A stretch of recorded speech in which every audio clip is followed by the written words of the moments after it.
Hello everyone. आज हम देखने वाले हैं what is attitude. Attitude are evaluative statement, उसको इवोल्यूटिव स्टेटमेंट बोला जाता है। अभी मैं आपको एक बहुत ही सिंपल सा एग्जांपल देते हैं। जैसे कि for example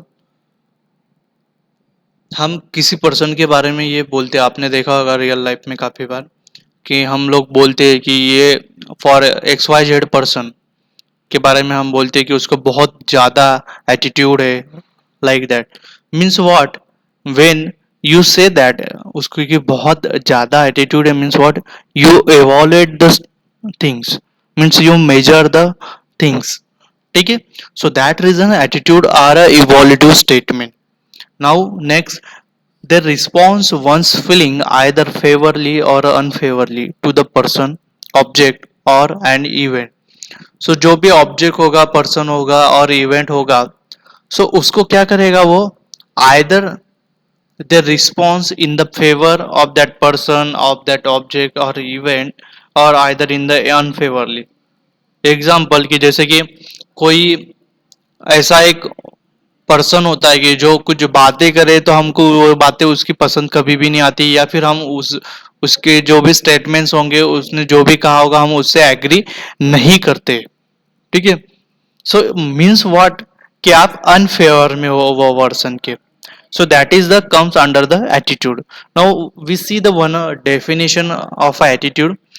Attitude can precisely be defined as the persistence, tendency to feel and behave in a particular way toward the some object, person or a event. So जैसे कि मैंने अभी बताया कि आप फेवर में बात कर रहे हो, फेवर में रिएक्ट कर रहे हो, मीन्स व्हाट?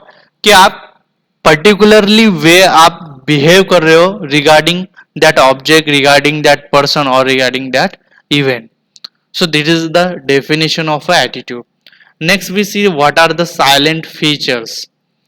So देखो, attitude are related to the feelings. Feelings मतलब आपको कैसे feelings आती है regarding object, regarding people or else. ठीक है। Either you feel the positive or either you feel a negative, like that. So attitudes are related to the feeling and belief of peoples. Okay. So attitude responds to the person, you can respond to the person, object or a event. जैसे कि for example कि एक party है, suppose you can be say that is a event. So party अच्छी थी, बुरी थी, नहीं अच्छी थी, means you are reacting on that particular event. So this is the one example. Okay. Then attitude affect the behavior either positively or negatively. So आप क्या कर रहे हो कि आपका जो बिहेवियर है, आपका जो तरीका है रिएक्ट करने का, वो चेंज हो जाता है। आइदर आप फेवर में मतलब पॉजिटिवली रिएक्ट करते हो या फिर अनफेवरली मतलब निगेटिवली रिएक्ट करते हो. सो एटीट्यूड अंडरगोज द चेंजेस. वो कॉमन मतलब कौन सॉरी कांस्टेंट नहीं होता है वो.